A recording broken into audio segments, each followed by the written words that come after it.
A ideia hoje é a gente apresentar algumas metodologias e técnicas para poder calcular quando você tem um caso de cartel, principalmente com relação a danos e casos que vão para ação judicial, ou seja, a ideia é tentar apresentar aqui algumas formas de tentar calcular esses danos de cartel.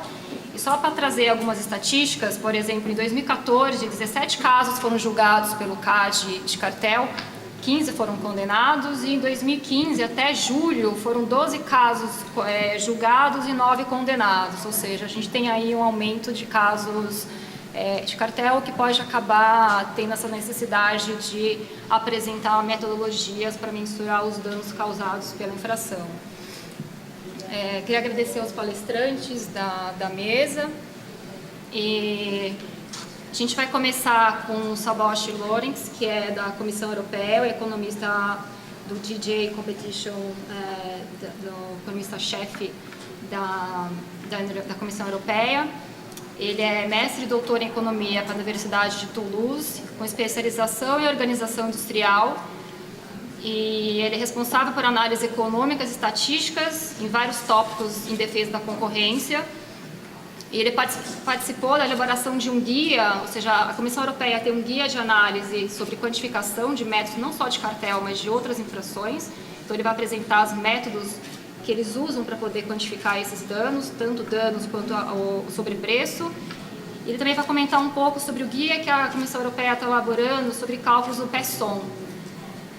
Na sequência, o Cláudio Lucinda vai apresentar sobre um estudo que está sendo feito para o CAD específico do caso de peróxidos sobre a quantificação de danos. Ele é professor associado da Faculdade de Economia, Administração e Contabilidade de Ribeirão Preto, da USP. É mestre e doutor em Economia de Empresas pela FGV e tem pós-doutorado na Universidade de Chicago. É livre docente em Economia pela FEI Ribeirão e possui ampla experiência em academia, em vários artigos publicados na área de defesa da concorrência e regulação. Na sequência, a conselheira Cristiane Alckmin vai comentar sobre os desafios sobre esse cálculo de danos por parte da autoridade. Ela é mestre e doutora em Economia pela EPGF-FGV Rio de Janeiro, com especialização em defesa da concorrência e regulação econômica. Foi Visiting Scholar do Instituto de Estudos da América Latina da Universidade de Colômbia e foi secretária adjunta da área de defesa da concorrência da CEA entre 2000 e 2003. Foi também economista do Banco Itaú do Asset Management e antes foi também diretora de assuntos econômicos do Grupo Libra, certo? E por fim, o Dr. Paulo Furquim, ele vai também falar um pouco dos aspectos do judiciário para tentar a gente casar algumas informações sobre esses métodos que acabam tendo uma consequência de como calcular isso em caso de indenização, em pedido de indenização por parte de quem sofreu o dano. Ele é mestre e doutor em Economia pela USP, professor sênior fellow do INSPER, coordenador do Centro de Pesquisa em Estratégia e foi visiting professor do MIT e também é ex-conselheiro do CAD. Vou passar a palavra para o Szabolcs para começar a apresentação. Por favor.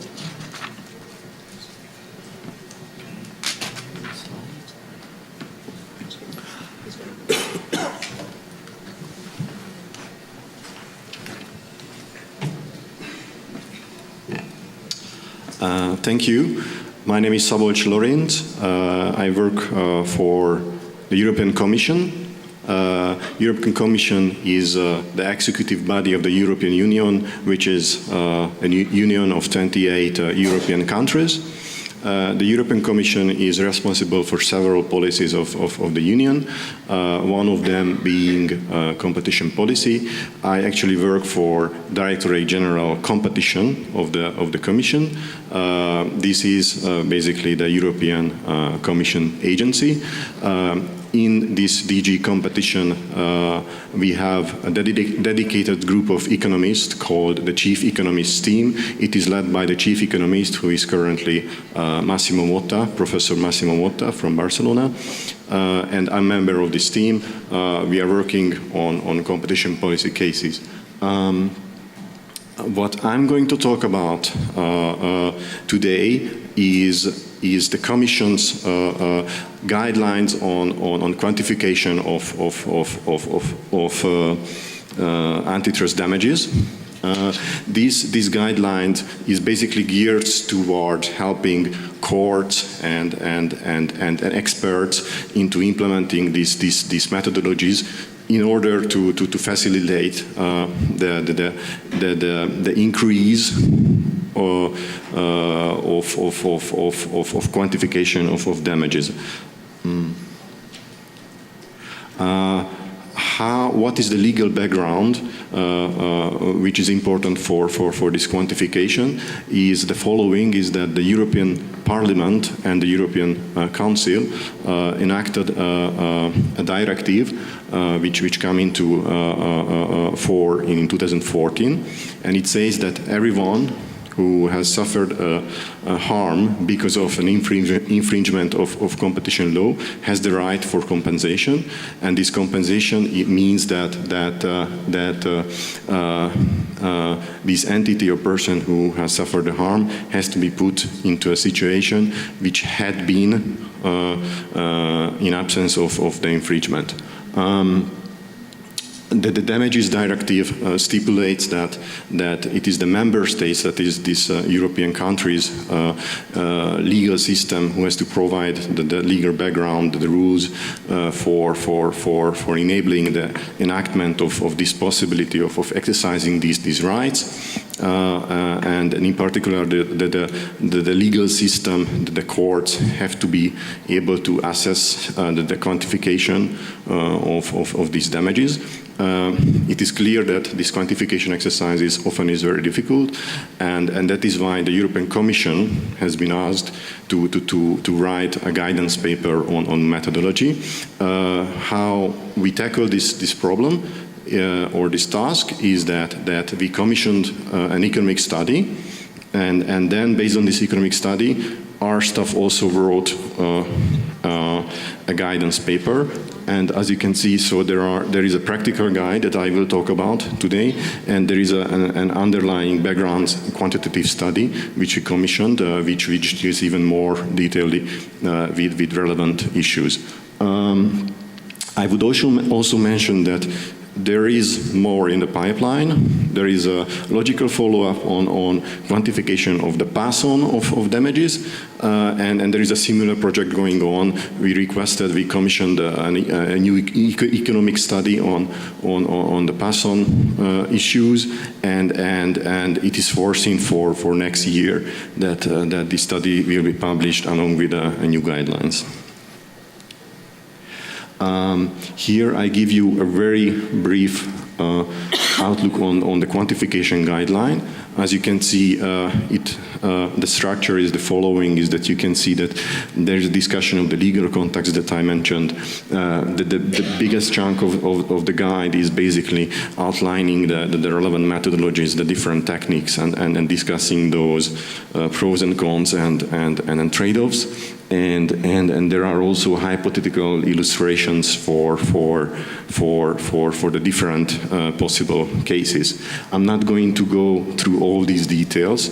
I will just give you a snapshot on the parts that I found that probably can be more interesting or more important in practice. But I encourage you to basically to have a look on this paper. At the very last slide, I will give you the web places where you can download all of these studies.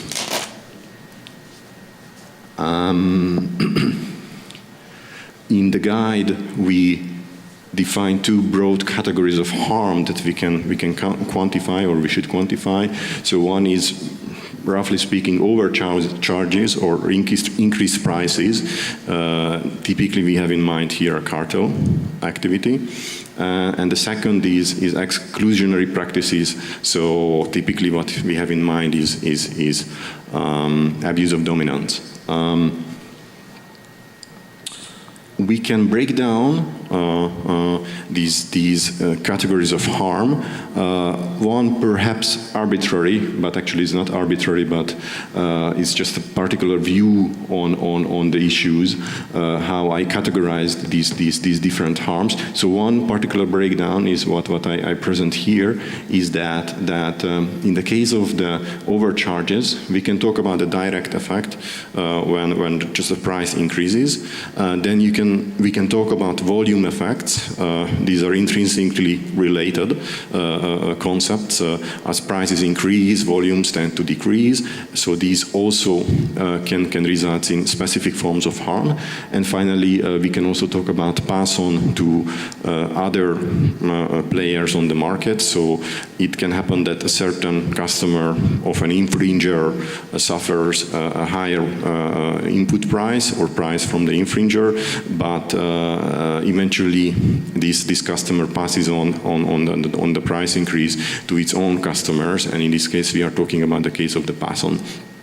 In exclusionary practices, I just detailed here is that we can talk about harm to competitors, and we can talk about harm to eventually to customers, to consumers. I will mostly focus on the overcharges part in the presentation. In the guides, there is more discussion also on the exclusionary practices. Just to give you a flavor on the effect of cartels, in the economic study behind the quantification guide, there is a study of the cartel studies. So if you want, it's an example of a meta study that the economist did for this economic analysis. So what is in this study is that they took 114 cartel studies in the economic literature, and in particular they selected mainly from North America and in Europe cartel studies from 1960. And they made a selection that they selected only those studies where the overcharge estimate was provided, where this overcharge estimate was explicitly explained in terms of methodology, how these numbers were generated, and studies which have been published in peer-reviewed academic journals. Based on these 114 studies, what we can see is that the first striking result, so basically what you can see on this graph is that on the horizontal line you see the extent of the overcharge, the estimated overcharge, and on the vertical line you can see the frequency of the studies, that how often the studies found this particular type of or size of overcharge. What you can see is that only 7% of the studies found no overcharge. So basically, in 93% of the cartel cases, there were overcharges. Second striking observation is that there is a large variation in the overcharges, so we cannot say that there is a single number. It's not easy to pin down that what can be an effect of a cartel. And the actual average in this sample is 20%, which is by no means non-substantial. This study is a useful background. However, it already reveals that when quantifying the actual damages, one has to adopt a case-by-case approach. So, on the quantification of the overcharge, the aim, as I put it here, is to put the injured party in an equivalent position to that it would have been but for the infringement. So the key question is that what would have happened had the illegal behavior not taken place? What would have happened if there had been no cartel? As you all know, we call this this hypothetical situation as the counterfactual situation, or the but-for scenario, or alternative reality, if you wish. It's important to emphasize that here what is stipulated is basically a hypothetical market price, which would have been prevalent absent the cartel. And the goal of the quantification methods is basically to estimate this hypothetical price. As we will talk about there are different methods, the comparator-based methods, cost and finance-based methods, and simulation methods to estimate this hypothetical price. One thing it's important to mention is the word estimation. It means that we cannot say with 100% certainty that what is the damage. This fact comes from the legal definition, because the legal definition itself is based on comparing an actual situation, a cartel price, to a hypothetical situation, to the counterfactual price. The hypothetical situation is not observed, it's a hypothetical market outcome that has to be estimated, and because of that, the whole result of the exercise will be subject to an uncertainty.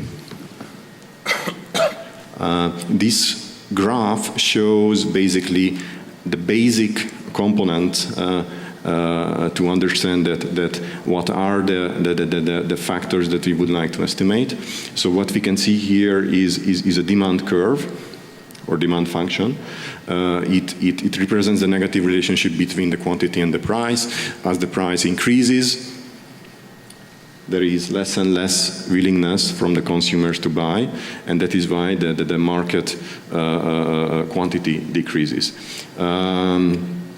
Suppose that we are in a non-cartel situation, so this is the quantity demanded and this is the price paid.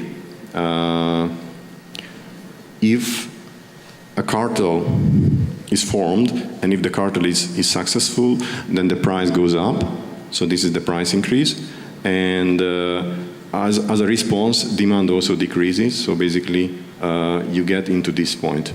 So price is higher, quantity is lower. We can, based on this simple analytical tool, we can basically disentangle two effects. There are two types of consumers harmed. There are those people who still buy the product, but they pay a higher price. They suffer this rectangular A, which is basically a monetary amount, which tells that what is the damage that they suffer. Second, there are the consumers who stop buying, and their harm is summarized by this triangular B. So basically, these are the two effects that we can say that in this simple direct case can arise. This is a very busy slide, and it tells you about that basically how to transform the previous slides, simple rectangulars and triangulars into numbers. Let me help you. There are three basic types of methodology that we can think of estimating these damages. One is the comparator-based methods, then there are the financial analysis-based methods, and the simulation-based methods. In this presentation, I would like to focus on the comparator-based methods. I think they provide a reasonable compromise in terms of applicability and accuracy. So I would like to focus on this part of the slide. As you can see, I will talk about three blocks. So there are the approaches. There is the basis for the counterfactual, or the basis for the identification, and then the actual calculation technique. So the three techniques within the comparator-based techniques depend on the availability of the data, the cross-sectional or static method, which uses observations from the same time period, the time series method, which uses observations from different time periods, and finally the difference in differences methodology, or panel methodology, which is basically the combination of the cross-sectional and the time series methodology. It uses different observations from different time periods and also from different geographic or product markets. The key to all of these is that all of these methodologies try to somehow quantify that what would be the counterfactual, and each of these different methods assume different cases. In the cross-sectional case, we think that there is an infringement on a given market. We call this the infringement market, and we say that there is an adjacent product market or an adjacent geographical market whose price conditions are not affected by the infringement. There is no cartel there. So basically they provide a reasonable comparator what would have been the price in absence of the cartel on the infringement market. In the case of the time series comparison, it is the time series variation in the data that we are using. So what was the price before the cartel? And we use this before price to infer the counterfactual price. And the difference in difference method is the combination of the two. I will talk about that a little bit later. In terms of techniques, the simplest technique is just to calculate average prices and compare them. They are very straightforward, very simple to implement, I mean relatively, if the data is available. On the other hand, they put somehow a stronger assumptions on the similarity of these different markets. If you want to get away a little bit from these stronger assumptions of similarity, then you can use regression-based or econometrics-based methodologies to control for different factors. Here, in this slide, I just detail a little bit more these three comparator-based methods. So in the time series method, we are comparing the same market but different time periods, depending on whether the time period was before or after the infringement period. We compare it to the infringement period, which I call here the during period. In the cross-sectional case, we are comparing different markets but at the same time period. So these different markets can be different product markets or different geographic markets. And finally, the difference in difference is the combination of the two. So here is a hypothetical example for a time series analysis.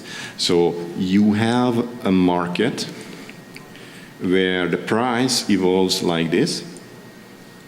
And suppose that we know that a cartel began in this period, and then the cartel was detected at some point, and so it broke down, and we got back to a non-cartel situation. This gives rise to a very intuitive way to estimate that what was the effect of the cartel in terms of price and damages to the consumers. So the simple way is to take the average before and after. So what was the average price before and after? And say that this is the counterfactual price. This is the price that would have prevailed in absence of the merger, absence of the cartel, sorry. And then basically calculate the difference between this hypothetical price and the actual price during the cartel infringement period. So this is very simple to implement, and this is the advantage. What is the disadvantage is that it is a very strong assumption. For example, consider that even during the infringement period, a lot of events could happen, and even this hypothetical price would not have been constant during this period. So how to calculate a non-constant hypothetical price? So the simplest way is just to use an interpolation, just basically linking this point with this point. But then you can go even further. For example, suppose that we know that, say, exchange rate is a very important factor contributing to the fluctuations of the price. Even the cartel price is fluctuating because of the exchange rate movements in the market. Say, exchange rate is very important determinant of an input price. And it's very easy to make this adjustment to this counterfactual price. In this case, that means that this adjustment will result in a smaller harm. The opposite can also happen. What is important is that we made this adjustment.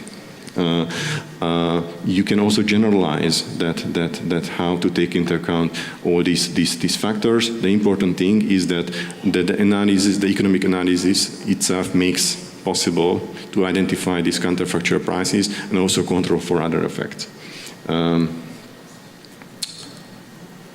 As for the difference in differences methodology, I want to mention this because I think that this is somehow the reasonable compromise if data is available. This is somehow that what most economists prefer, not just in damages estimation, but also in other areas of economic research. So it basically, you have two markets, the infringement market and the non-infringement market, and you have two periods. In this example, during the infringement and after the infringement. In the previous example, we compared the two periods, so A and B is a time series comparison. We can also compare A and C, so what is the price during infringement in the infringement market and the non-infringement market. But you can also compare that how does the price change in the infringement market and how does the price change in the non-infringement market. In this case, you will assume that you will take into account that events could happen from the infringement period to the non-infringement period, and yet you can control for this. This analysis is also motivated by, of course, the medical research where controlled experiments like this are run, and so basically this is the standard way of estimating effects. I mentioned that you can calculate damages in a simple way, just comparing average prices, or you can make adjustments. This is what I briefly mentioned in the next slide, is that multiple regression analysis used standard in a standard way. This is basically a generalization of calculating averages.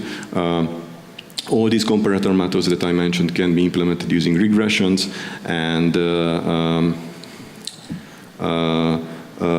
with this method, basically, you can somehow enlarge the scope that how much external influence you can take into account in the analysis, and you can control for different factors that affect the markets, but which are not related to the infringement activity itself. So in this sense, you can get to a more precise estimate.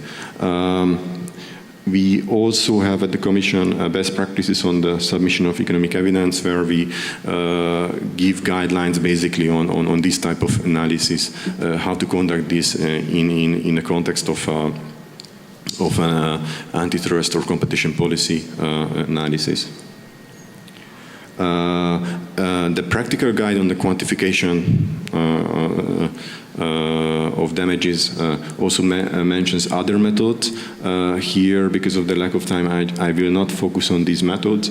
I would just briefly say that basically the same issues also arise there. Basically, what is the counterfactual and what is the identification assumption that we are using to basically to say that what would have happened in absence of the infringement activity. However, some of these methods can lead to more complexities. So there is a question of the choice of the method. It depends on the data availability, depends on the legal requirements and the burden of proof. Here I'm a bit loose because by nature in the European Union we have many countries, and it can happen that the rules would be different from country to country. So I just give a general comment on that. And of course, there is a trade-off between accuracy and ease of implementation. So that's what I was trying to, for example, explain with this example, that calculating average prices is simple. However, it might miss some effects, and where I want to somehow put my vote, if you will, is that the comparator-based methods with regression analysis, if it's feasible and if data is available, probably provides a reasonable compromise in most cases. Very briefly on exclusionary practices, this is discussed in more detail in the practical guidelines. I would not go through all the details, perhaps mentioning that we can talk about harm to competitors and eventually to harm to consumers. There can be tricky issues on short versus long run. Think of a predation case where initially consumers are better off, but then later on in a recoupment period they suffer a harm. I would say that in exclusionary practices, the key difference to the overcharges case, to the cartel cases, is mostly in economics. So there you have to get your economics right. In terms of the quantification methodology, often you end up with something similar than in the overcharges quantification cases. As I mentioned at the beginning, pass-on is also an issue. So think of a case where there is a cartel on a given market, but this is not the final consumer market. It is just an intermediary product. And it can happen that the direct customer of this product, who is facing this increased price because of the cartel activity, passes on some of these cost increases to its own customers, who are the indirect customers of the cartel. In this case, there is also a damage. There can be a damage both to the indirect customer and also to the direct customer. The indirect customer can suffer directly a higher price, a higher final price. Meanwhile, the direct customer, even if it passes on fully the cost increase, can suffer a loss of profit because it faces less demand because of the higher price. The quantification of this pass-on is also a very tricky business. There can be two cases. One in which there is an action brought by a direct customer of the infringer, and then the infringer argues that, oh, look, there is no problem because this direct customer passed on the price increase.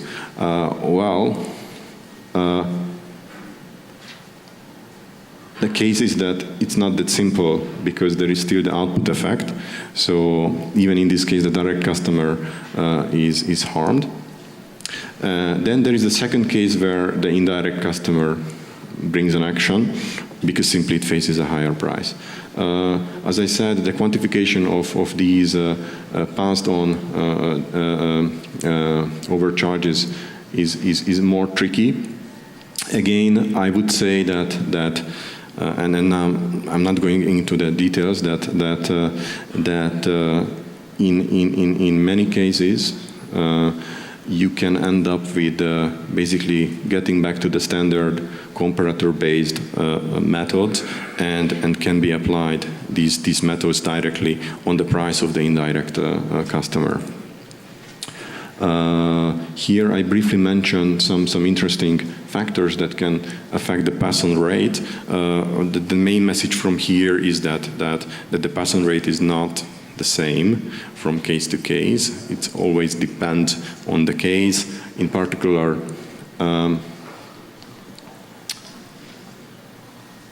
it's important to make a distinction between market-specific market-specific versus individual overcharge. If only one firm who faces a higher price because of a cartel, then it is less likely to pass it on because it has to compete with its competitors. However, if all competitors in this intermediate market are facing a higher input price because of a cartel of the input market, then the pass-on is more likely. Second, the intensity of the competition on this direct customer market matters. So in the extreme case of perfect competition, there is a near perfect pass-on. Meanwhile, in the case of the imperfect competition, pass-on is less than perfect. Just to give an idea, if there is a monopolist with a homogeneous good, constant marginal cost, and a linear demand curve, then it will pass on 50% of the cost increases it faces. Also, there are some other factors on the likelihood of the pass-on, like the elasticity of the demand, a variation in the marginal cost, and the impact of the infringement on variable cost. If the infringement affects the variable cost as opposed to fixed cost, then it's more likely that pass-on will happen. Because of the lack of time, I guess I was not detailed enough, but maybe I give you a flavor that what the guide, these practical guidelines can be. As a conclusion, I just give you the references. So we have a practical guide on the quantification of the harm, what I was talking about. There is the underlying economic study, which gives even more detail and a literature review. This is the damages directive, which gives the legal background. And finally, I also mentioned the best practices on the submission of the economic evidence. As a conclusion, I would like to say that why this is my last slide, because this illustrates that the Commission, in this case, plays a role basically to facilitating the evolution and the application of quantitative methods in order to basically to alleviate the burden of quantifying the damages, and so basically to bring forward more action and right the wrongs which were identified in cartel cases. And other anti-competitive instances. I would stop here and I give the floor to my co-panelist. Thank you very much.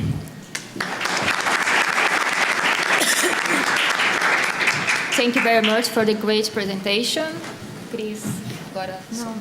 Cláudio, desculpa. Cláudio.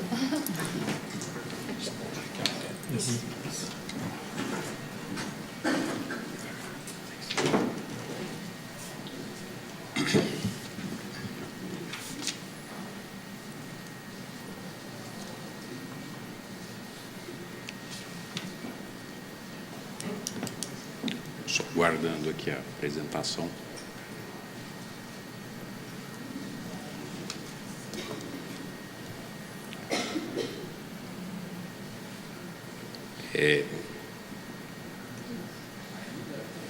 Opa, aí mesmo. Só isso.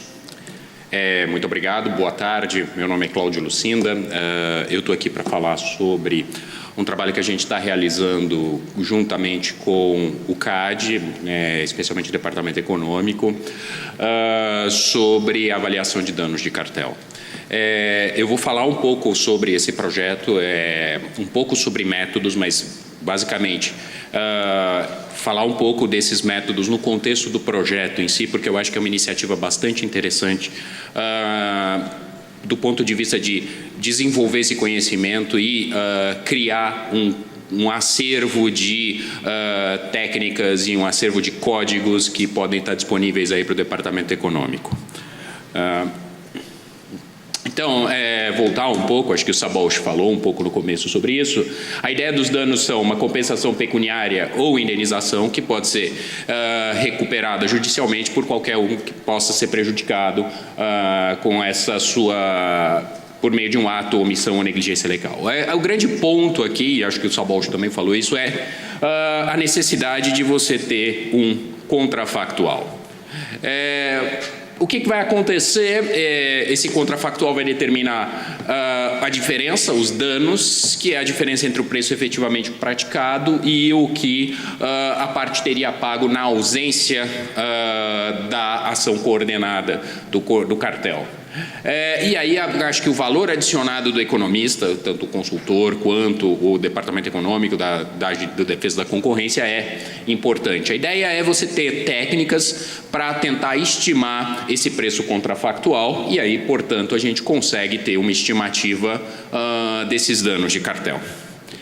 E aí, nesse sentido, o que a gente tem? A gente tem uma consultoria que foi no âmbito de um projeto do CAD com o PNUD, que a gente fazer uma revisão dessa literatura, fazer uma série de oficinas, uma série de minicursos para o pessoal do CAD, aplicando essas metodologias para um caso específico. Evidentemente, todos os cálculos, todas as estimações são para fins essencialmente didáticos. Esse caso é o caso do cartel dos peróxidos. E a ideia é que a gente tenha a possibilidade de avaliar a atuação do CAD em um caso específico, aperfeiçoar as metodologias de como se calculam as penas aplicadas para o órgão e também permitir que as partes envolvidas, as partes diretamente prejudicadas, possam ir até o judiciário para recuperar quaisquer perdas que eles tenham sofrido. E também iniciar uma iniciativa de transparência de prestação de contas do CAD. O que esse trabalho vai constituir? A gente começou isso no começo de 2015, a contratação foi no final de 2014, o início do trabalho foi em 2015, a gente tem uma iniciativa. No começo do ano a gente falou das revisões das metodologias existentes e começamos a construir a base de dados a partir dos autos do processo e construir revisão de outras bases de informações econômico-financeiras. Aí a gente tem, na verdade, 3 minicursos. A gente teve uma apresentação do mercado afetado, afinal de contas esse foi um caso que já foi julgado há um certo tempo, então é legal, a gente teve um primeiro seminário que era por objetivo todo mundo harmonizar o conhecimento do pessoal sobre o caso em particular. Depois a gente teve 2 minicursos já realizados, um foi em agosto, outro foi em setembro, e a gente está indo para o 3º minicurso dedicado à 3ª das metodologias. Já eu vou falar sobre quais são essas 3 metodologias. A gente não se pretendeu exaustivo, a gente escolheu essas metodologias dada a disponibilidade de dados e dadas as características do mercado de peróxidos propriamente dito. Tá? Então a gente está exatamente, semana que vem, a gente está indo para o relatório 4. Esse relatório final de pesquisa a gente está planejando para o final desse ano. E no começo do ano que vem a gente vai avançar na direção de passar para a capacitação dos servidores do CAD, justamente para passar esse conhecimento e permitir que esse conhecimento esteja consolidado lá dentro do Departamento Econômico, justamente para produzir estimativas para casos diferentes e também ser capaz de avaliar cálculos apresentados de forma independente. Tá? E aí, no final, a ideia é que para março, mais ou menos, a gente esteja encerrando o trabalho, fazendo um seminário de apresentação dos resultados finais, comparando as diferentes metodologias com os dados que a gente tem e as estimativas para fazer um fechamento. Então, essa é a ideia do trabalho que a gente está planejando e como é que a gente escolheu as metodologias. A gente escolheu 3 metodologias basicamente econométricas. Eu até pensei em colocar algumas figuras, mas o Sabolch colocou a boa parte delas, então acho que foi bom. Basicamente, a gente está falando de modelagem estrutural, que na apresentação do Sabolch estava um pouco na parte de simulation methods. E a gente falou de 2 outros que estavam na parte de comparator methods, que são os de séries de tempo e os de diferenças e indiferenças. A ideia do de séries de tempo é você fazer a comparação aproveitando a dimensão tempo do banco de dados. Então, a gente teria uma comparação dos preços no período em que o cartel estava ativo com períodos imediatamente antes ou imediatamente posteriores à existência do cartel. No caso específico do cartel de peróxidos, a gente tinha uma questão importante. A gente não, assim, antes da existência do cartel, a gente já tinha um monopólio de uma empresa estabelecida no Brasil. Então, o comparador básico para a análise de séries de tempo foi o período pós-cartel, onde a gente já tinha certeza que o cartel tinha deixado de estar ativo. Mas aí, dentro dessa série de tempo, a gente tem, nesse seminário de 4 horas, a gente faz uma revisão geral das metodologias e aí escolhe uma. Esse minicurso aconteceu no final de setembro. A gente utilizou o modelo de série de tempo mais tradicional, a gente não usou técnicas específicas de série de tempo, só usamos a dimensão série de tempo para identificar o diferencial de preços pré e pós o cartel. A segunda das metodologias que a gente aplicou na primeira das oficinas, que foi em agosto, que é uma ideia de modelagem estrutural. Aí, nessa ideia de modelagem estrutural, a gente é intensivo em uso de teoria econômica, tanto em termos de desenvolver premissas sobre o lado da oferta e sobre o lado da demanda desse mercado, e a partir daí a gente desenvolve estimativas sobre qual é a conduta das partes envolvidas, e a partir dessas estimativas da conduta das partes envolvidas, a gente cria um contrafactual, assumindo que a conduta naquela época fosse diferente daquela efetivamente ocorrida. No caso, a gente escolhe um contrafactual de comportamento e, a partir daí, deriva uma série de preços, que seria o contrafactual, sobre essa premissa comportamental. A diferença entre essas duas coisas dá uma primeira estimativa sobre os danos de cartel. Esse tipo de modelagem que a gente fez aqui, ela tem algumas vantagens, porque ela diretamente dá a possibilidade de estimar alguns dos pontos que o Szabolcs falou e que estão tocando os relatórios, o trabalho dele sobre pass-on, e também um pouco de quantificação de damages. Questões como, por exemplo, a redução nas vendas decorrentes do comportamento ilícito, ou medidas de sensibilidade de como é que esse aumento de preço no cartel afeta mercados downstream, mercados em que o produto é adquirido para a venda ao consumidor final, são mais facilmente enfrentadas no âmbito desse aqui, em que você já coloca premissas sobre o lado da demanda do produto. Tá? Para o caso, especificamente para a questão de pass-on, a gente não pretende não ter uma oficina específica sobre isso, apesar do peróxido de hidrogênio ser de fato um insumo industrial que vai ser utilizado por diferentes setores e, eventualmente, um aumento de preço nesse setor levaria a aumento de preços para o consumidor final. Tá? Essas duas foram as oficinas que foram realizadas aí em agosto e setembro. A próxima metodologia, que será a próxima oficina, que será a semana que vem, a gente vai falar sobre o método de diferenças e indiferenças. A ideia, o Szabolcs, aquela figura dos quadradinhos coloridos que o Szabolcs utiliza, ela é especialmente interessante porque ela combina duas dimensões interessantes, que é a dimensão diferentes mercados com a dimensão temporal, diferentes unidades de tempo. E aí a gente consegue fazer essa estimação. Basicamente, o que a gente tem, assim, minha visão sobre esse processo? Eu acho que a gente está indo muito bem, eu acho que estamos obtendo estimativas que fazem sentido, tanto comparativamente entre si, quanto usando evidência internacional, as surveys que o Szabolcs falou estão meio na mesma faixa de estimativas. Uma das coisas que me chamou a atenção, e eu acho que é uma coisa legal para a gente pensar como resultado desse negócio, é justamente consolidar as informações espalhadas nos autos do processo. Acho que ter um processo pelo qual informações relevantes para o cálculo de damages estejam disponíveis num formato amigável para essa análise de dados é uma coisa legal a se pensar como um resultado disso. Acho que é uma coisa interessante.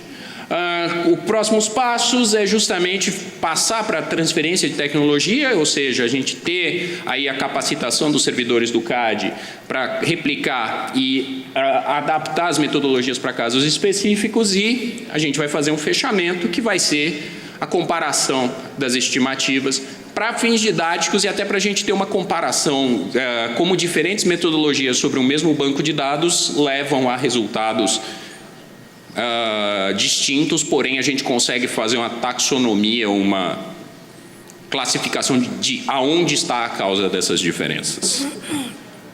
E aí eu agradeço aí a atenção de todos vocês. Meu e-mail, claudiolucinda.usp.br. Muito obrigado a todos. Obrigada, Cláudio. Agora eu passo a palavra para a conselheira Cristiane. Obrigada, boa tarde a todos. Antes, gostaria de fazer 3 agradecimentos aqui. Obrigada. Um deles é ao IBRAC. É sempre uma honra estar aqui presente com uma plateia tão distinta. Aproveito para lembrar com saudosismo aqui, eu estou vendo que às 6h15 vai ter entrega do prêmio IBRAC Team, e que eu ganhei o prêmio IBRAC, mas era IBRAC ESSO. Então, não vou falar quanto tempo faz isso, mas era o IBRAC ESSO, e ESSO nem existe mais. Meu segundo agradecimento aqui é para a Fabi, por ter me inserido numa mesa com ilustres economistas, e o terceiro é também por ter me inserido numa mesa cujo tema eu acho que é sumamente importante na agenda do CAD daqui por diante, né, nesses anos que estão vindo. Cadê a apresentação?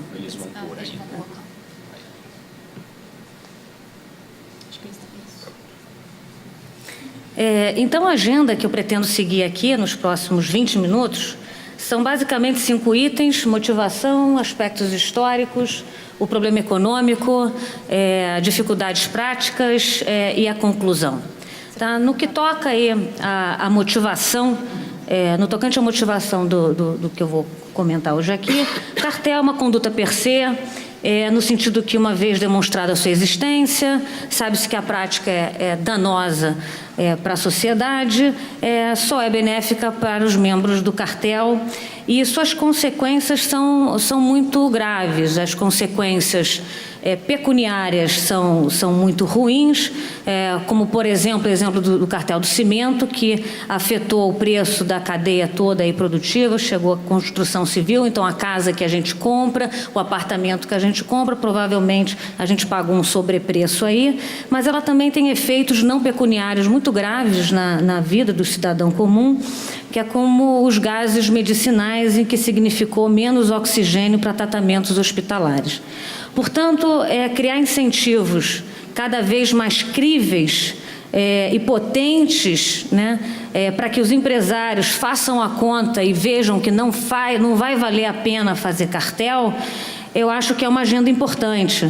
Eu acho que a gente tem que mostrar 3 coisas, basicamente. Uma é que a gente vai ser duro na detecção desse cartel, a probabilidade dele ser descoberto é alta.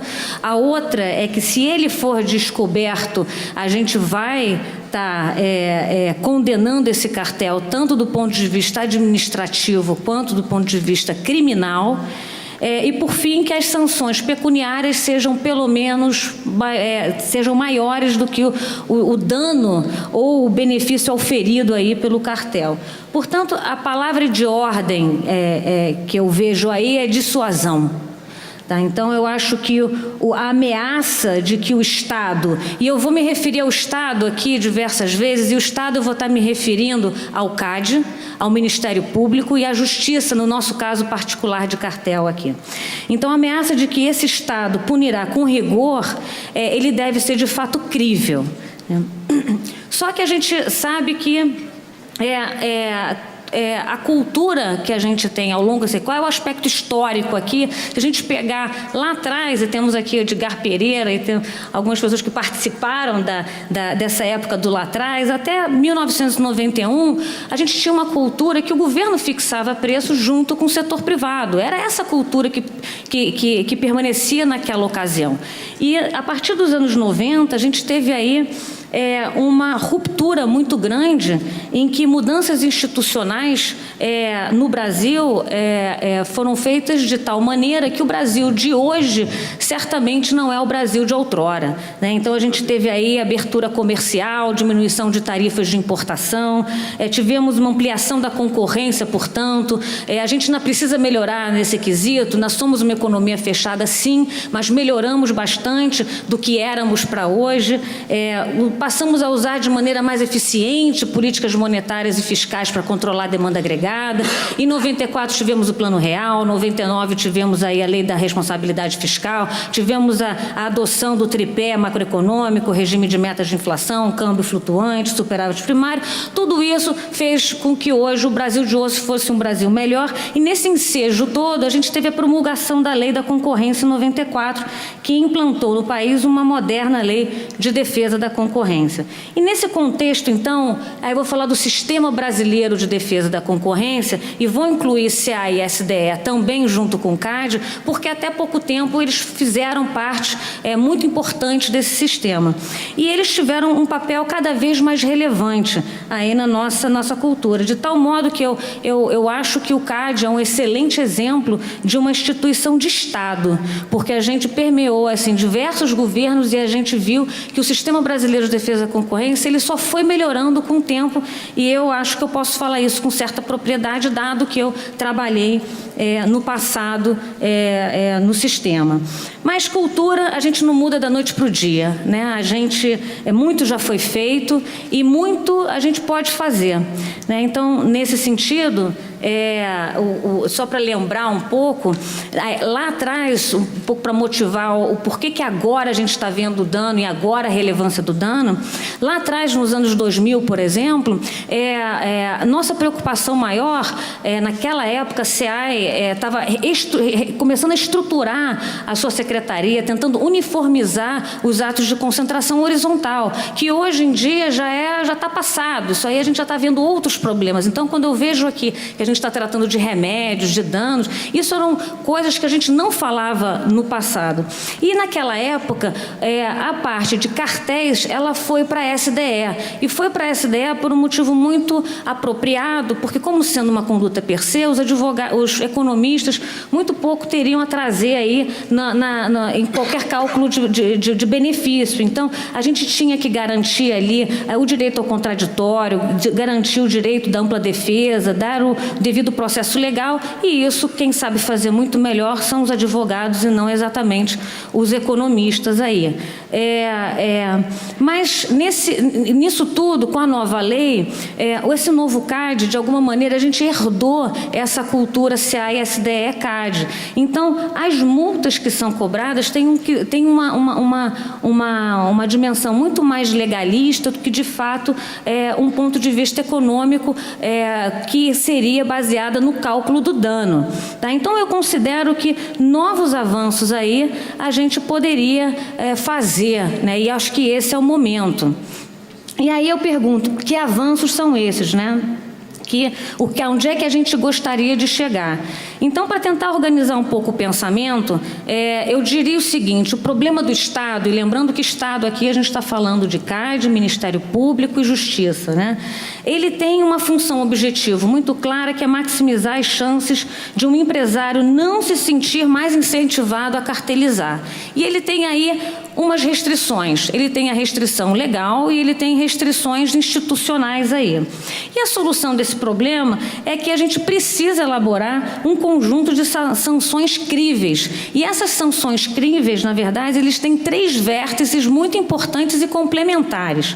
O primeiro é a sanção penal, que tem a ver com o Ministério Público e a Justiça, que foge à alçada do CAD, mas que ele é sumamente importante de estar aí. Ou seja, as partes ali, os criminosos precisam ser presos, né? A gente também tem as sanções não pecuniárias, que elas têm ali uma divisão de CAD e Justiça, e temos as sanções pecuniárias, que aí a gente entra no ressarcimento à sociedade pelo dano causado ao cartel. E esse ressarcimento, ele deve ter 2 funções básicas, né? A primeira é promover a reparação pelo dano, tanto à sociedade quanto aos prejudicados em particular. E o segundo é ter um papel dissuasório. As empresas precisam começar a perceber de forma muito clara que, primeiro, a probabilidade dessa empresa ser pega é alta. Na hora que ela for pega, ela vai ser condenada administrativamente e criminalmente. E 3, que a sanção pecuniária precisa ser maior que o dano, porque senão a gente acaba não tendo esse papel dissuasório. Ou seja, a sinalização que o Estado precisa dar tem que ser uma sinalização clara para que os incentivos dos empresários a cartelizar tenda a 0, diminua.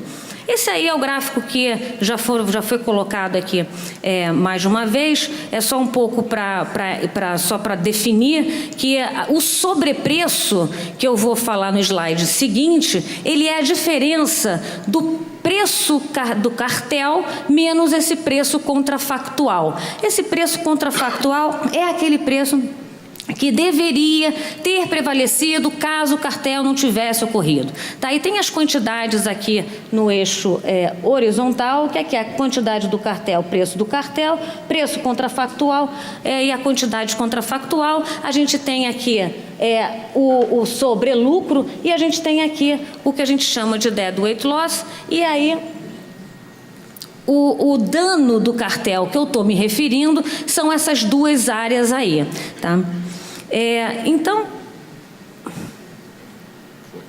Então, o problema econômico tem aí uma dificuldade teórica que, no fundo, ela tem uma solução. A dificuldade teórica é que na nossa legislação a gente não tem uma definição legal sobre o que é o sobrepreço, tá? Mas a gente tem maneiras de solucionar isso, porque é uma definição que existe em outras jurisdições, a gente pode tomar emprestado até que algum dia a gente coloque aí na nossa lei ou no nosso regimento interno, não sei, ou seja, formalize legalmente o que a gente entende como sobrepreço, mas o sobrepreço é a diferença daquele preço cartelizado com o preço contrafactual. Tá? Agora, o que é o preço contrafactual? O que é esse preço de comparação?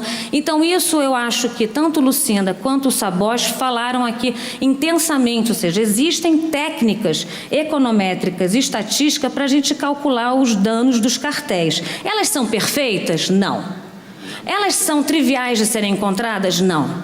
Mas se a gente utilizar com critério todas essas técnicas e talvez estimar por 1, 2, 3 métodos, a gente pode sim ter uma noção e um valor aí aproximado de quanto foi esse dano do cartel.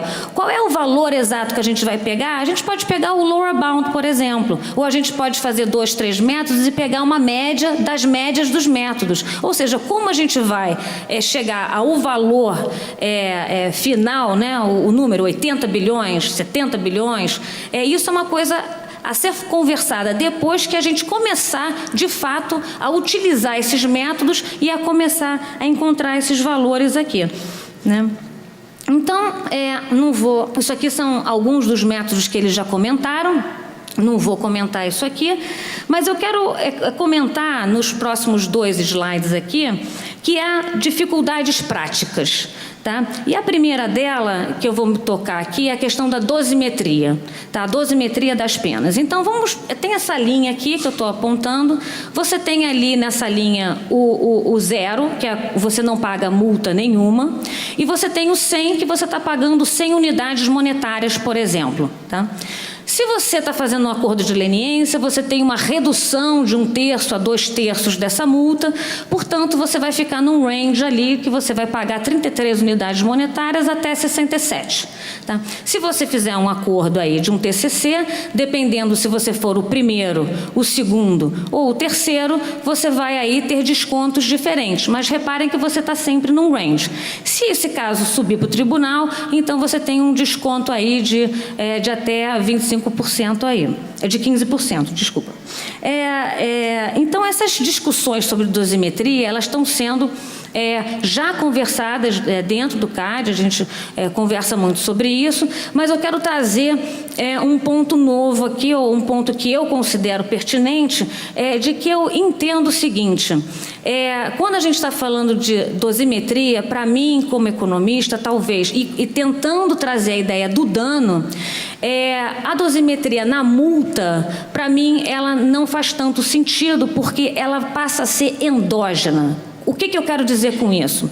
Eu quero dizer que a multa, ela vai ser uma função do dano. Então, na hora que eu calculo o dano, na verdade, o parâmetro de 0,1 a 20% do faturamento, ele perde a lógica de ser. Então, ele passa a ser o que eu chamo aqui, que não dá para ver talvez direitinho, mas ele passa a ser endógeno porque o dano vai ser igual ao percentual vezes o faturamento, né? E então o faturamento é igual ao dano, que foi o que eu calculei, sobre o faturamento. Então esse percentual ele é encontrado endogenamente aí. Então falar sobre dosimetria da multa, para mim não é tão razoável assim, porque eu estou querendo calcular o dano. Então na hora que eu calculo o dano, o que eu vou encontrar aqui é como se fosse o lower bound, né? Como a multa tem que ser maior do que o dano, então, se aqui me sai um valor, por exemplo, de 35% do faturamento, esse percentual 35% é o lower bound. Tá? Eu deveria estar cobrando acima desses 35% do faturamento. Agora, faz todo sentido a discussão de dosimetria quando a gente está falando de TCC e leniência, porque aí a gente tem que escolher onde é que a gente vai ficar aqui. Ou seja, se eu sou um leniente, eu vou pagar 33, vou pagar 40 unidades monetárias, vou pagar 50 ou 67?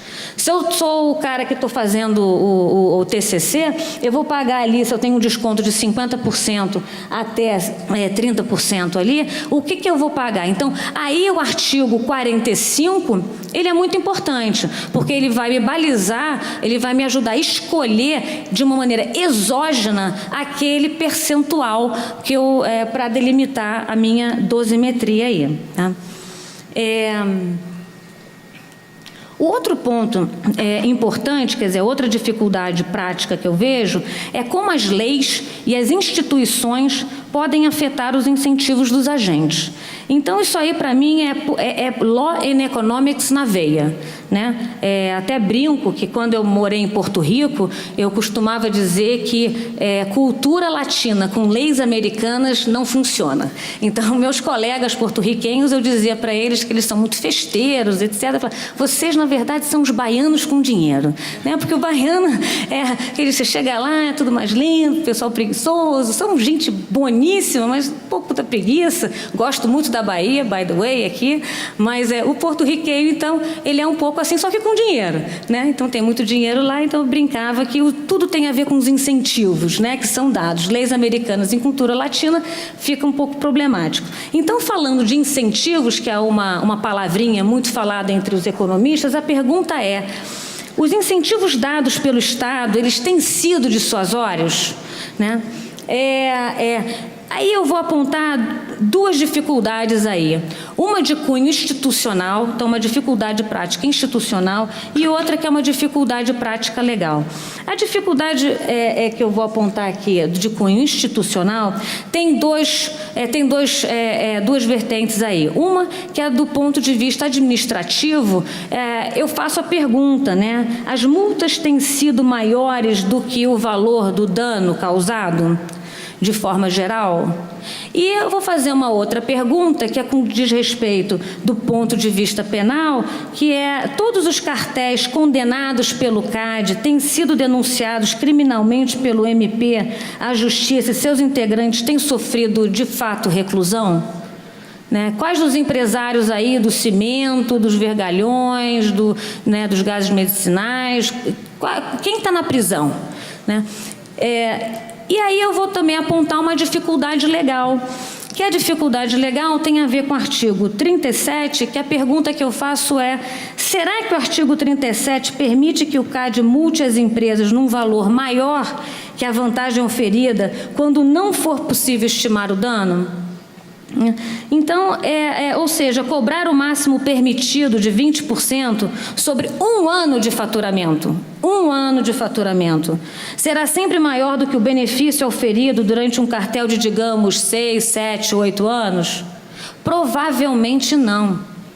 Provavelmente não. Então, aí se torna ainda mais importante a gente calcular o dano, né?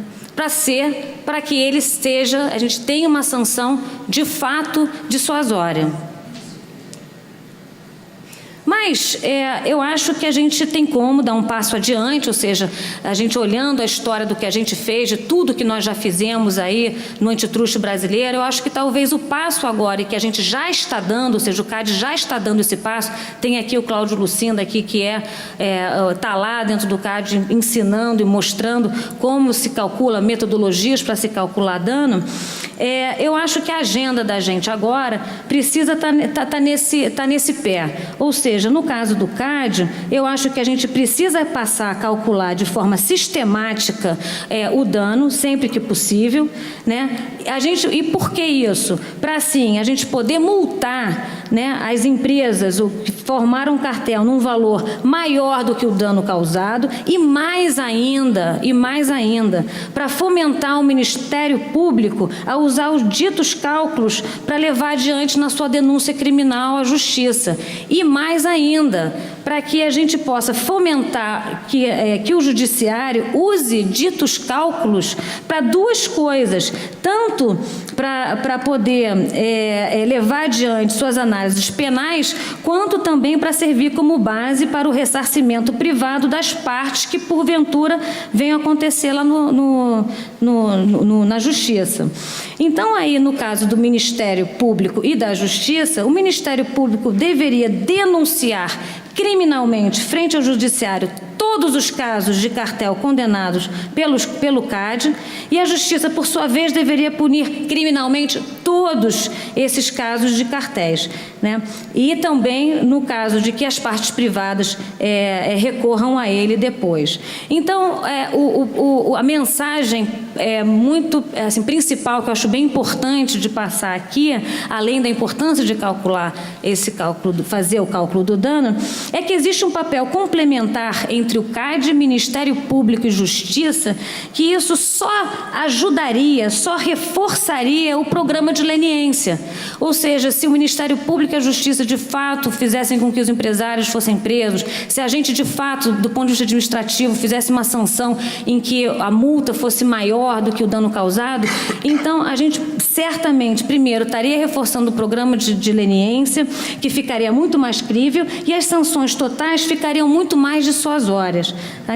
Então, se o poder dissuasório for grande, no limite, a gente vai ter no futuro aí, daqui a uns 10, 15 anos, não sei, menos cartéis ou poucos cartéis, né? Com relação aí os pedidos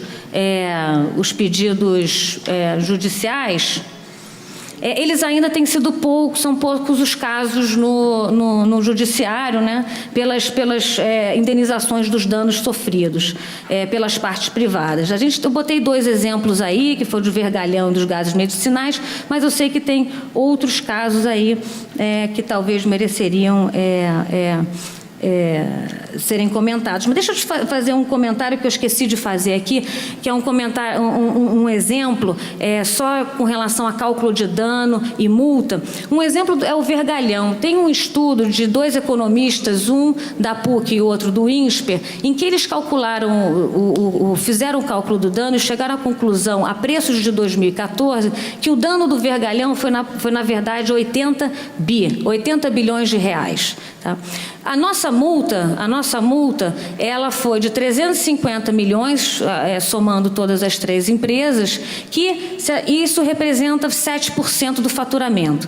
Se eu colocar que isso, se eu fizer uma regra de 3 e encontrar o valor que representa 20% do faturamento, ou seja, o valor máximo, e se eu trouxer para valores de 2014, ele dá um valor aproximado de 2 bilhões. Então, é só para a gente ter na cabeça a ordem de magnitude que a multa que a gente deu aos valores de 2014 foi ao redor de 2 bilhões, enquanto que o dano causado foi estimado por 2 metodologias ao redor de 80 bilhões. Então, só para a gente ter um pouco a ideia da ordem de grandeza que a gente está falando. Ou seja, o dano, talvez, a gente está subestimando muito esse dano com as multas que a gente tem dado aqui.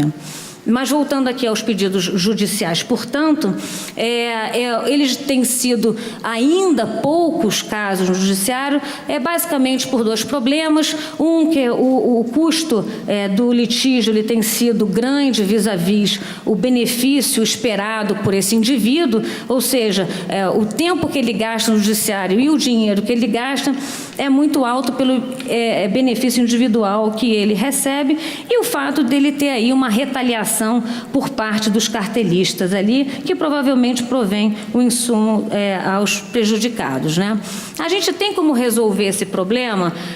Aí, assim, eu estou botando apenas 2 exemplos do que acontece numa economia norte-americana e outro mais, está sendo mais provado aí lá na Europa. Um é o que eles chamam de class action e o outro que é o desenvolvimento de um mercado de direitos de ressarcimento.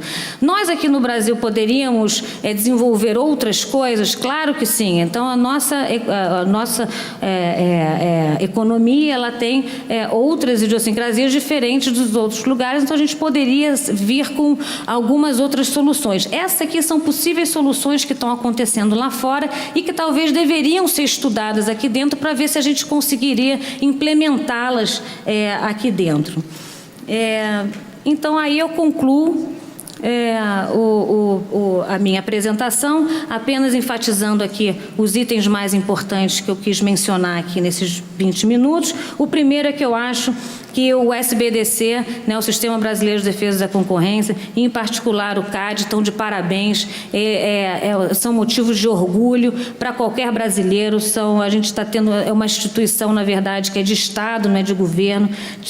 Os aperfeiçoamentos foram contínuos desde os anos 90, e isso a gente vê de maneira muito notória.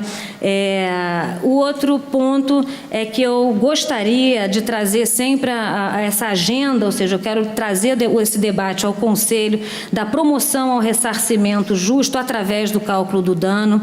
Acho que o cálculo do dano é sumamente importante e acho que é o nosso passo adiante, né, o nosso next step, né, para um outro nível, né, para um outro andar. Essa ideia do cálculo do dano para minimizar todas as dificuldades, tanto legais quanto institucionais. E nesse aspecto aí, acho que o CAD, Ministério Público e Justiça, eles deveriam ter papéis complementares, todos usando o cálculo de dano em suas análises. O CAD passaria a ter punições administrativas mais críveis, o Ministério Público usaria dito cálculo em suas denúncias criminais junto ao Judiciário e o Judiciário usaria dito cálculo nas punições penais e nas reparações privadas de dano. Então, a ideia é que não existe melhor perito para a Justiça que o CAD no tocante à concorrência. Ou seja, teve um determinado caso em que a Justiça ele recorreu a um perito que era um contador para tentar fazer o cálculo de dano. Então, assim, um contador não é um experto em antitruste. Então, seria muito interessante que no futuro a gente entendesse, visse as três instituições que fazem parte do Estado agindo de maneira conjunta e complementar. A reparação de dano individual ainda é feita de uma maneira ainda pouco feita no Brasil, muito porque o custo do litígio é muito maior do que o benefício individual, e por conta da retaliação possível dos cartelistas, há soluções possíveis e a mensagem final que eu tenho aqui é que eu acho que urge a gente melhorar a nossa sinalização por parte do Estado, CAD, Ministério Público e Justiça, justiça para que o setor privado veja que realmente não vale a pena cartelizar. Tá? Primeiro porque, de novo, ele tem que entender que a probabilidade dele ser detectado é alta. Na hora que for detectado, a condenação vai ocorrer de maneira tanto criminal quanto administrativa. E aqui, em terceiro, que a sanção pecuniária ela precisa ser maior, de fato, que o dano. Então, reparar o dano e dissuadir a colusão é contribuir para resguardar a ordem econômica e maximizar o bem-estar, que deve ser o objetivo número 1 do Estado. Então, aí eu finalizo aqui a minha apresentação e agradeço aí o tempo de vocês. Obrigada.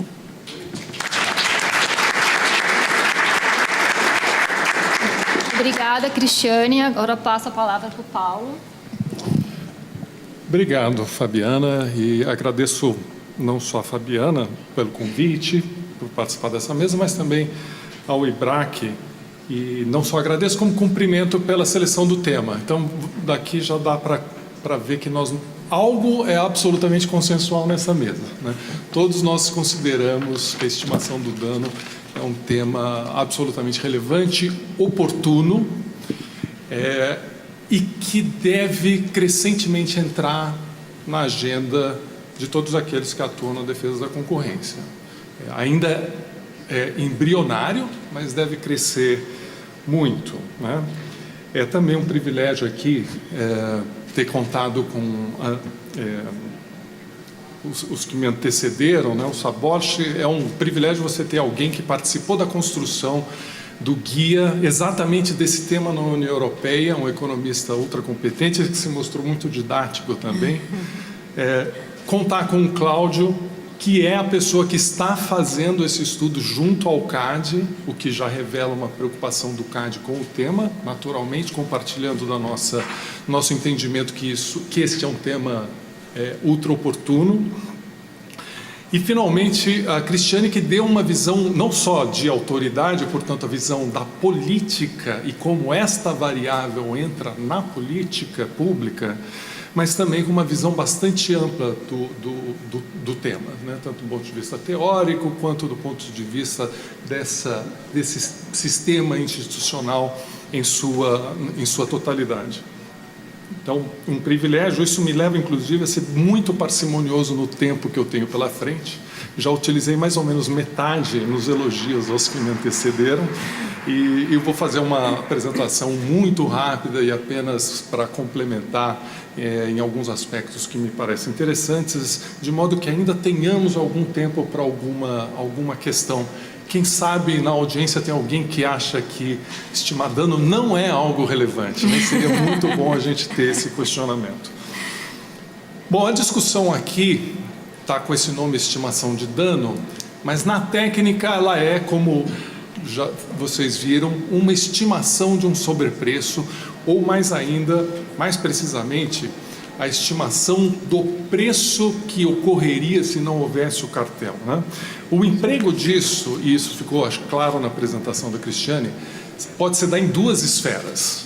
Normalmente nós pensamos em apenas uma esfera, no judiciário, nos casos de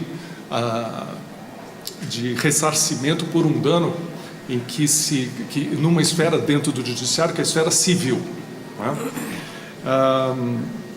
A outra esfera é a administrativa, e o problema aí é de direitos difusos, mas quero mostrar que tem um papel muito interessante, esse vai ser o meu final, na esfera administrativa. Eu diria até que o palco para discussão, o palco para debate, o palco para o contraditório, eu imagino que seja o mais apropriado na esfera administrativa e não na esfera judicial, diferentemente do que tem ocorrido nos primeiros casos que nós vamos vendo no Brasil mais recentemente, como o cartel de gases, vergalhões, etc. Já temos alguma experiência aqui no Brasil, integralmente no judiciário.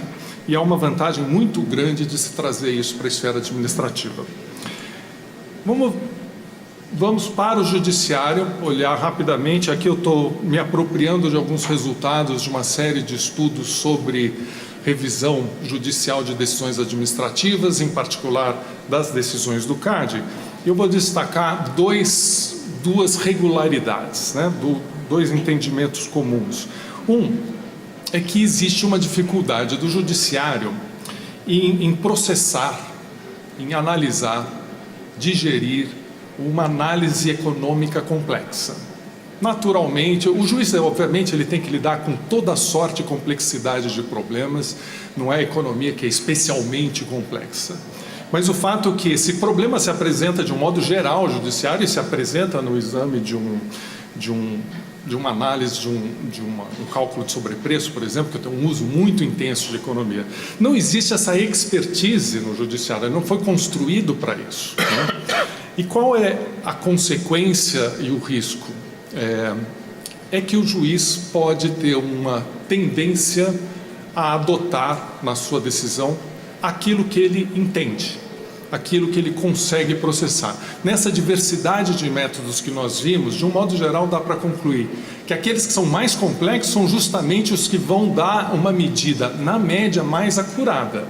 E, portanto, seria a medida que, mais perto do que da justiça, nós estaremos, se adotássemos aquela medida. Mas a tendência do juiz vai ser utilizar aquela que é simples, um antes e depois. Olha, tinha aqui um preço, houve uma busca e apreensão e caiu o preço. E aí ele vai usar aquela medida, ou mais ainda, mais provavelmente vai usar a regra de bolso, olha, 20%, né? Para todos os setores, todos os mercados, e isso pode gerar distorções que não são desejáveis, né? Isso ocorre, de fato, na revisão judicial. É muito comum, nos casos do CAD, o judiciário entrar com grande ênfase em problemas formais e processuais e se abster de falar do conteúdo, do mérito. De um certo modo, receoso de errar naquilo que ele não entende tanto. Mas aqui ele vai ter que escolher um número. Ele vai ter que escolher, e ele vai escolher o número que ele consegue entender e justificar de algum modo. E é muito possível que ele não consiga entender e processar um raciocínio econômico muito complexo. A segunda característica é que é uma deferência ao CAD, de certo modo está ligada a essa primeira. Mas os casos do CAD, e o hoje conselheiro Gilvandro, mas com o seu histórico de procurador-geral do CAD, é talvez a pessoa que mais conheça disso aqui. A confirmação no mérito das decisões do CAD é um índice muito elevado. Quando o CAD perde casos, não é sempre, obviamente, mas ele perde em questões processuais. Esse é um número geral que nós temos. Ou seja, existe uma deferência do judiciário crescente. Se observarmos ao longo do tempo, essa deferência é crescente, o que vai essencialmente ser o fundamento para aquela proposição que eu fiz no começo, do palco para a discussão. O ideal esse debate, esse contraditório, qual é o número certo, qual é o sobrepreço que deve ser utilizado, que isso ocorra na esfera administrativa. Voltando à esfera administrativa, a minha proposição aqui é bastante convergente com o que a Cristiane colocou. Esse esforço de calcular um sobrepreço pode ter um benefício em dois momentos. Um primeiro momento, existe lá um dispositivo legal que coloca que a multa nunca deve ser inferior ao benefício auferido. Confesso que eu não me lembro de ter visto isso em alguma decisão de fato aplicada, né? Talvez até pela dificuldade de ter um número apropriado para o benefício auferido. Benefício auferido, conceitualmente, diferente de dano, mas quantitativamente podemos utilizá-los como coincidentes, né? Então, se tivéssemos uma boa medida do dano, poderíamos passar a utilizar esse dispositivo legal.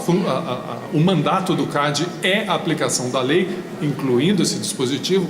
Então, é um espaço interessante, de certo modo, muito convergente com o que a Cristiane falou. Mas, mais ainda, dada a deferência que o judiciário tem ao CAD em assuntos que são de natureza técnica, é muito interessante que da decisão do CAD saia um indicativo de sobrepreço. E que esse indicativo de sobrepreço ele será tão mais aceito no judiciário quanto mais submetido ao contraditório ele tiver sido na esfera administrativa também. Para que ele seja submetido ao contraditório e tenha esse valor, esse debate deve se dar na esfera administrativa, né? E isso é algo que seria uma mudança cultural muito grande no modo que nós trabalhamos, porque basicamente as representações, a defesa do cartel é dizer não existe cartel até o último momento, e depois do último momento, inclusive, continua não existindo cartel. Mas isso gera uma perda de um efeito que pode ser muito mais forte para aquela entidade que é defendida. Porque por mais que se faça um esforço muito grande pela defesa, a probabilidade de se reverter um caso que tem provas diretas vai em questões que são processuais e que se seguram muito bem no judiciário depois, mas assim, realmente a probabilidade de condenação, eu diria, é muito elevada. A probabilidade de você mexer na dosimetria da multa, no entanto, está plenamente aberta. Então, um estudo, um esforço que modifique a dosimetria da multa pode dar um resultado para o defendido, né, muito mais impactante até do que a baixíssima probabilidade de se concluir que não houve cartel, né? Isso significaria, portanto, trazer essa discussão para a esfera administrativa. Entendo que esse resultado pode orientar o judiciário e ter uma aplicação muito mais abrangente. Acabei falando um pouco mais do que os 5 minutos que eu havia prometido, por isso fico por aqui. Obrigado.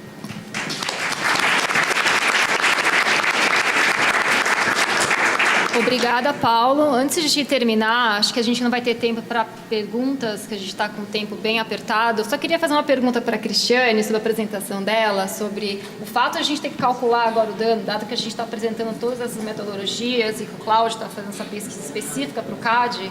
Isso significa que a gente vai deixar de usar esses percentuais de 0,1% a 20% e adotar agora o cálculo, ou seja, o CAD vai ter agora uma agenda de que vai ter que calcular esse dano, então... E aí o percentual vai acabar sendo calculado pelo faturamento, ou seja, vai ser um cálculo exógeno mesmo. Isso está na agenda do CAD para ser adotado nos próximos, enfim, no calendário próximo? Então, vamos lá. Eu acho que assim, começou a entrar na agenda do CAD a ideia da gente calcular o dano. Né? Então, tanto é que o Lucinda está aqui, né? Ele já está nessa empreitada aí o ano todo, começou em janeiro, tenho entendido aqui. Então, eu acho que essa já é uma preocupação do CAD. Tá? Eu venho aqui reforçar essa preocupação, acho que ela tem que ser levada adiante. As colocações do Paulo foram muito pertinentes, que é um pouco o que eu acho também, com relação, um pouco não, completamente o que eu acho. Né? Agora, obviamente que a lei, o que o artigo 37 ele diz é que a multa será maior que o benefício auferido desde que você consiga estimar o dano. Então, enquanto você não consegue estimar o dano, o 0,1% a 20% do faturamento, ele vai continuar valendo, ele está na lei, né?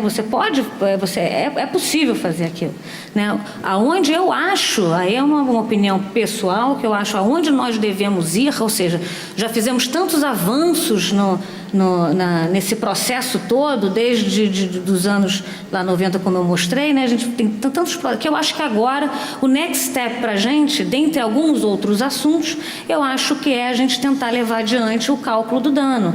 Ele é mais complicado, sim, porque agora a gente tem que trazer, de fato, o economista. Então, os economistas agora back to the game, assim, de maneira forte, né? Adoraria que lá no DE, eu acho que o Luiz está fazendo um trabalho maravilhoso, excepcional lá.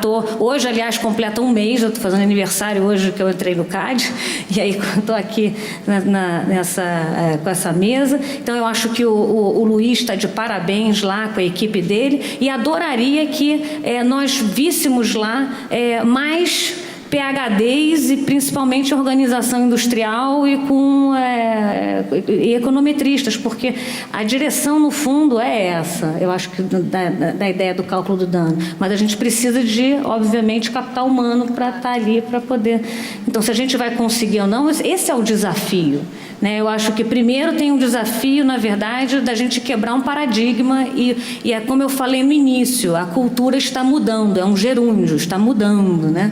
Então a gente tinha uma cultura, a gente está mudando e vamos ver para onde a gente vai. Certamente devem ter pessoas que não estão totalmente de acordo com essa visão. Então, enfim, você tem aí a cultura, a gente tem que ir mudando pouco a pouco. Tá bom, obrigada. Gente, eu vou ter que encerrar, não vai ter espaço para perguntas. Queria agradecer a Cristiane, o Cláudio, o Saboshi e o Paulo. E eu peço que todos fiquem na sala, que agora a Mariana vai apresentar o novo protocolo eletrônico do CAD. Obrigada a todos.